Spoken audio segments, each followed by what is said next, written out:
और हेलुसिनेशन क्या होता है?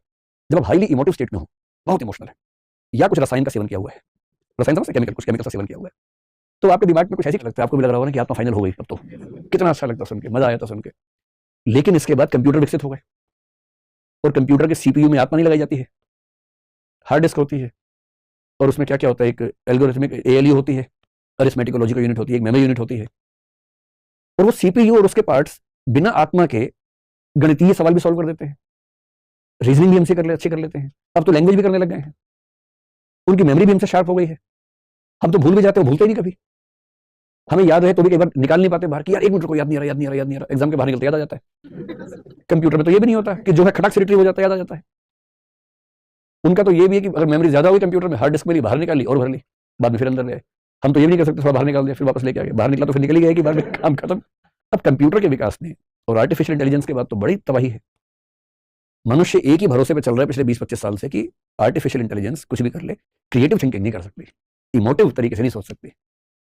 इन दावों की हवा 10 साल में निकल जाएगी, और 2 दिन पहले निकल भी गई है। बल्कि 2 दिन पहले हमारी टीम के मेंबर ने मुझे एक ऐप दिखाई, उसने क्या दिखाई उस दिन पता नहीं क्या तबाही है, कई लोगों ने मुझे लिंक भेजा उस ऐप का अलग अलग जगह से।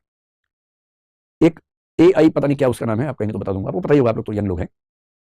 ऐसी ऐप आ गई है कि आपको कहानी भी अगर लिखनी है, उसमें क्रिमिनल कहानी लिखनी है, मान लीजिए सनसनी वाली कहानी, ऊपर इंडेक्स में आप लिखेंगे कि भाई ऐसी कहानी लिखनी है, ये कैरेक्टर का नाम है, ये हत्यारा होना चाहिए, ये पुलिस वाला होना चाहिए, अब एक कहानी सोचो, एंटर करो, 3-4-5 सेकंड में एकदम एक नई कहानी लिखी हो जाती है।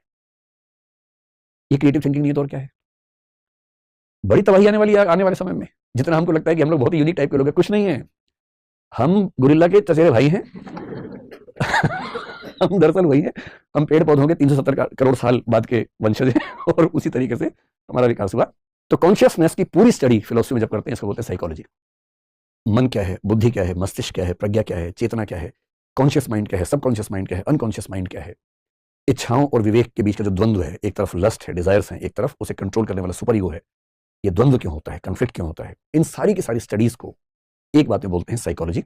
इसी में आत्मा को लेकर बात होती है। अब जैसे भारत में है, 9 दर्शन में से 7 आत्मा को मानते हैं, बौद्ध दर्शन बोलते हैं कि आत्मा नहीं होती है। तो क्या होता है भाई, सोचते कैसे हम? तो सरल भाषा में कहें तो जैसे तार के अंदर जो करंट है बिजली का, वो इलेक्ट्रॉन्स का प्रवाह है, ठीक वैसे ही आत्मा नहीं है, चेतना एक प्रवाह में रहती है, एक फ्लो में रहती है, नदी की तरह रहती है, कोई वस्तु नहीं है। उनका भी काम चल गया, और 4 बाग तो अपना अलग ही रहता है एकदम। उससे किसी ने पूछा भाई क्या है आत्मा? है बोले आत्मा क्या होती है? कुछ नहीं होती आत्मा। तो चेतना प्रवाह बोले ये भी कुछ नहीं होता है। तो सोचता कौन है? बोले शरीर ही सोचता है। शरीर ही ऐसे गुणों से युक्त है कि उसमें चिंतन का गुण विकसित हो जाता है। लोगों ने इतना मजाक बनाया, हम भी खूब मजाक बनाते थे उसका पढ़ाई के दिनों में। लेकिन कंप्यूटर के विकास के बाद लगता है कि ये सही ना साबित हो जाए। अगर भौतिक वस्तुओं से बना हुआ कंप्यूटर सोच पा रहा है, तो भौतिक शरीर क्यों नहीं सोच सकता? कम से कम सोचने का एक तरीका तो है। और ठीक यही सब थॉट प्रोसेसेस पश्चिम में भी हैं, अलग अलग दार्शनिक हैं, वहां भी लगभग एक जैसी बातें, यहां भी लोग सोच रहे हैं, वहां भी सोच रहे हैं। और आत्मा को लेकर भारत के लोगों का विश्वास बड़ा गहरा है। नैनम छिन्दन्ति शस्त्राणि नैनम दहति पावकः न चैनम क्लेदयन्ति आपो न शोषयति मारुतः। सुना आपने? गीता में इसका जिक्र है। आत्मा अजर है, अमर है, शस्त्र काट नहीं सकते, हवा सुखा नहीं सकती, पानी भिगा नहीं सकता इसको, अमर है, नित्य है। लेकिन साइकोलॉजी में हर तरह की धारणा, भारत की, पश्चिम की, उन सबको पढ़ने का रिवाज है। आप समझ पा रहे हैं? या दर्शन से मन उब गया आप लोगों का? अभी नहीं हुआ? चलिए 1 घंटे बाद देखते हैं। हालांकि 10-15 मिनट के बाद छोड़ देंगे।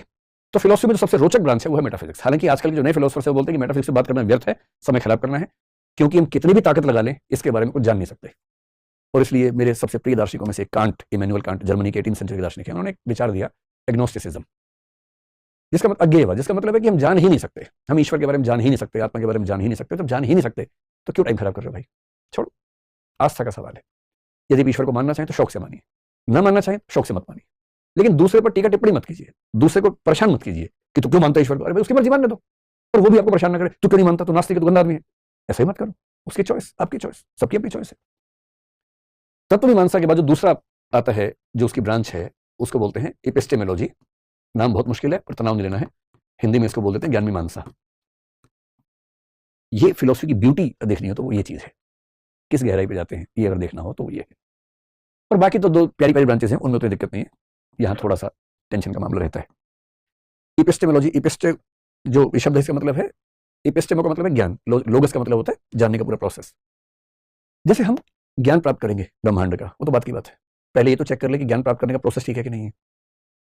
तो ज्ञान प्राप्त करने के प्रोसेस को लेकर क्या क्या प्रश्न हो सकते हैं, दुविधाएं हो सकती हैं, उनकी स्टडी को बोलते हैं ज्ञान मीमांसा या एपिस्टेमोलॉजी। मैं सिंपल बात करता हूँ, जैसे कोई आपसे कहे कि तुम्हें पता है कल मैंने एक आदमी को उड़ते हुए देखा, अभी क्या बकवास कर रहे हो यार, ऐसे नहीं मानेंगे हम, ये ज्ञान मीमांसा चल रही है, वो पता नहीं है, ये ज्ञान मीमांसा है, आपने कैसे नहीं मानेंगे?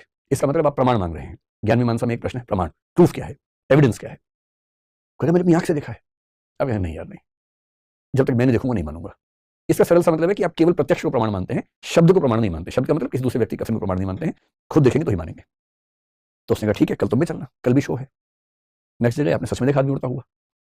अब आप परेशान है, आपने कहा नहीं कुछ तो ट्रिक है इसके पीछे। कभी कभी आप खोज खोज के ट्रिक निकाल लेंगे, कभी कभी ट्रिक नहीं खोज पाएंगे। अब कुछ लोग कहते हैं कि मैं वही मानूंगा जो मुझे परसीव होता है, प्रत्यक्ष होता है, लेकिन खतरा तो उसमें भी है, गलतफहमी हो सकती है। एक शब्द होता है इल्यूजन, एक होता है हेलुसिनेशन। इल्यूजन भ्रम होता है कि एक्स के बदले वाई समझ लिया। ऐसा कई बार होता है आपके साथ, दो जुड़वा भाई जुड़वा बहनें, उनमें से एक से आपका इश्क चल रहा हो, ये बड़ा खतरा होता है कि आप उसके दूसरे भाई या बहन के पास जाके ऐसी ऐसी बातें बोल दें कि ऐसा सोचा जा सकता है ना कि ऐसा हो जाए, क्योंकि परसेप्चुअल एरर हो गई ना, भ्रम हो गया, आपको लगा कि एक्स है जबकि था भाई। और ये केवल ऐसा थोड़ा ना, ये एनिमल से भी हो सकता है, किसी को भी हो सकता है। और हेलुसिनेशन कब होता है? जब आप हाईली इमोटिव स्टेट में हो, बहुत इमोशनल है, या कुछ रसायन का सेवन किया हुआ है, रसायन समझते हैं, केमिकल, कुछ केमिकल का सेवन किया हुआ है, तो आपके दिमाग में कुछ